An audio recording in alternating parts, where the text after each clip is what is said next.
Welcome to this video on final investment decision for Ugandan oil projects. It is a follow-up, actually an update on East African crude oil pipeline, a project that we have covered in a previous video. So before we start, I kindly request you to subscribe to this channel and also hit the notification bell so that whenever we upload a new video you are notified. So on this video we're going to look at final investment decision, what it means, its importance, who makes it, why has there been a delay in making this decision for Ugandan oil projects, and also what are the effects of that delay as far as the projects are concerned. So final investment decision, or FID.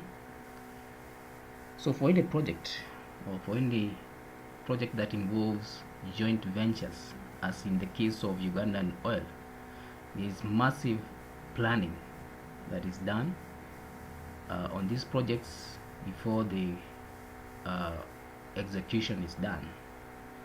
So one of the most important steps in this process is the final investment decision, or FID. At this point, the entities are ready to proceed with the real development process for the project. The final investment decision is a key milestone for the Ugandan oil industry. It represents the point at which the various entities, including the international oil companies, the Government of Uganda, whose main actor is the Uganda National Oil Company, commit to oil field development. So this is the point that the energy project, in which the companies owning or operating the project normally approve or sanction the project future development. It basically means that the company or the companies are moving ahead with the project since they have raised the necessary funds to allow the execution of the project. So who makes this decision, and what's the importance of FID? Typically, it is the board of directors of a company involved in oil and gas project who makes the FDI. It's not the government or the owner of the resources. It is the board of directors of the company that is involved in that project. So Uganda oil and gas industry projects, they include production, processing, and exporting through a pipeline. It is being developed by 4 companies. So far, they include the Total E&P of France, the UNOC of China, Uganda National Oil Company, which is the 3rd joint venture partner in the oil fields, as well as the Tanzania Petroleum Development Corporation, which is a partner in the crude export pipeline. So the 4 companies have already created a special vehicle purpose, an SPV, which is the East African Crude Oil Pipeline Project, to export the crude oil through Tanzania. So far, main agreements have been signed, that is the Host Government Agreement, HGA, the Shareholders Agreement, and the Tariff and Transportation Agreement. These have been signed and they have paved way for the commencement of investment. The mobilization of funds is being led by the Standard Bank of Group of South Africa, which owns the Stanbic Bank as the lead advisor. Then you have the Japanese Sumitomo Mitsui Banking Corporation and the Industrial and Commercial Bank of China. The final investment decision has not been done, it has delayed, and we're going to look at some of the reasons that have made these delays. They include tax disputes, they include disputes on recoverable cost, due diligence, which is taking long, and also opposition from various quarters. So there has been tax disputes between the international oil companies and the government of Uganda, especially on the issue of capital gains. Government position was that Talo had to pay capital gain in tunes of $167 billion on its stake to Total and SNOC. That was pursuant to the 2017 agreement. but this issue has now been resolved, and they have come into a make-up agreement on how this will be settled. There has also been a dispute over recoverable costs. The government of Uganda and the oil companies are disputed on when and what to charge or recoverable costs. Recoverable costs refer to all the expenses which are made during the exploration. So these costs are claimed by the oil companies and they are paid back by the government during the production. So these disputes, according to the expert, have delayed the commercial production of oil. There's also the due diligence which is conducted by the companies, especially which investors and those which are going to fund. They need to be sure that whatever they are engaging in is viable, and also what they are out to benefit. So it's also important to consider that there has been some opposition from various quarters. So and also there have been some development, especially the volatility of oil prices. So this process has taken long, and it has delayed the signing or the making of final investment decision. Resistance from the environmentalists. The pipeline has met resistance from various quarters, especially the environmentalists, who argue that the project will threaten ecologically sensitive areas along its route. This in most cases, in this case, we are referring to the pipeline. So the areas which these environmentalists think will be affected include the wildlife reserves, the water catchment areas along the areas in the around Victoria. So there has been 263 non-governmental organizations from various parts of the world which have urged chief executives of 25 banks not to extend loans to fund the project. So the project, they say, would pose immense threat to local communities, water supplies, and biodiversity of Uganda, Tanzania, and Democratic Republic of Congo, and also Kenya. So they argue that this project should not go ahead because it has some impact, great impacts on the environment. So what are the effects of these delays? What are the effects of delaying the final investment decision? So the delay in the first oil production is a setback on many planned investments. Key among them, the construction of the pipeline and refining.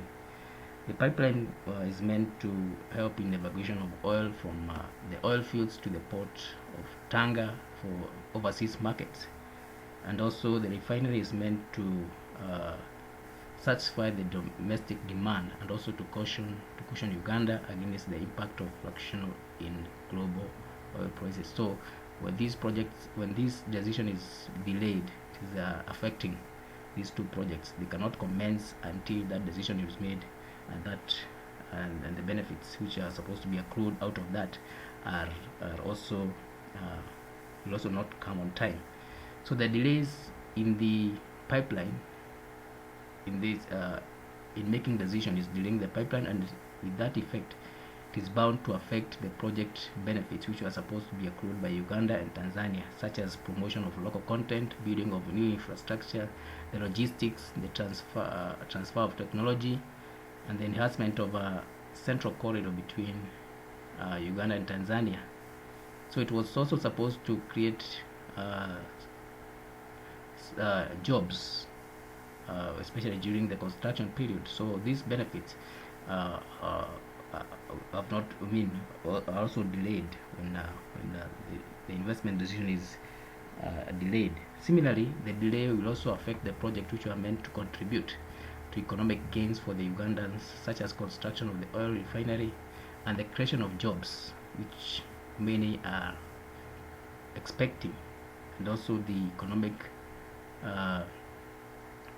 benefits which are supposed to be accrued out of this, the infrastructure projects which are supposed to be built to help in smooth running of this project. All those have been delayed, and that affects the economy of Uganda. The delay in FID also affects the compensation of people who are affected by the project, the persons, the PAPs, especially in the 10 districts where the pipeline will pass, and also where the refinery will be built. So these people the delays in compensation affects the welfare and the poverty status of those agricultural households. It could also turn out to be a blessing in disguise, for there is a need to align the interests of oil companies with those of people of Uganda. So in this case, the government must strive to build a watertight relationship with international oil companies and extract maximum benefits.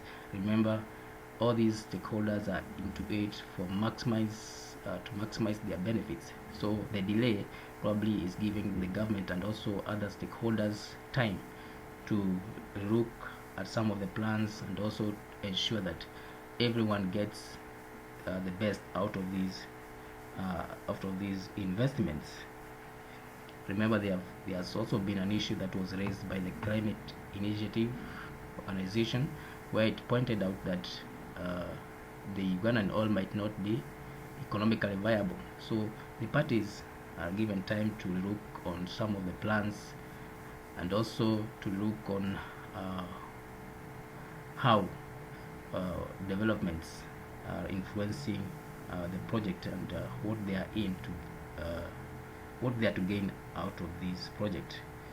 So it's important that Uganda must also take this opportunity to build the required infrastructure, for example, the roads which are required, and also prepare the skills which are demanded in the oil sectors. It doesn't have to be a case of people coming from outside to work in these projects. So for the time which is created by this delay can be used to build up skills which are demanded in this project. It can also use this time to upgrade the standards and certification.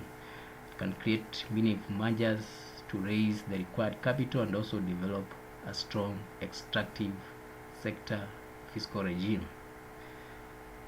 However, there is a need for the government to announce when it expects to take or when this decision will be taken, so that it can remove that uncertainty. The announcement will remove the uncertainty which is surrounding the sector and also create a pathway for more than 20 billion which is going to be invested in this project. There are cautious predictions that FID will not be reached probably until the second half of 2021. Actually, where we are, it might be pushed to 2022, and that means the benefits that people were expecting from this project will be delayed. So probably at the end of 2021 or early in 2022, that's when the decision will be made. And the government is expected to participate in several oil development projects where it will also inject some money. So it's not we're not sure on how the government will raise some of this money. So FID or financial investment decision is yet to be made for the Ugandan oil projects, but progress has been made. Probably only a few issues that need to be ironed out, and then the decision is made. So many, including local business people, companies, and also the public at large, is waiting for this decision to be made, so that the benefits which are supposed to be accrued out of these massive projects can be benefited. So thank you for watching this video. We'll be doing more videos on this, especially to update on what's happening in this project and many others. So thank you for watching.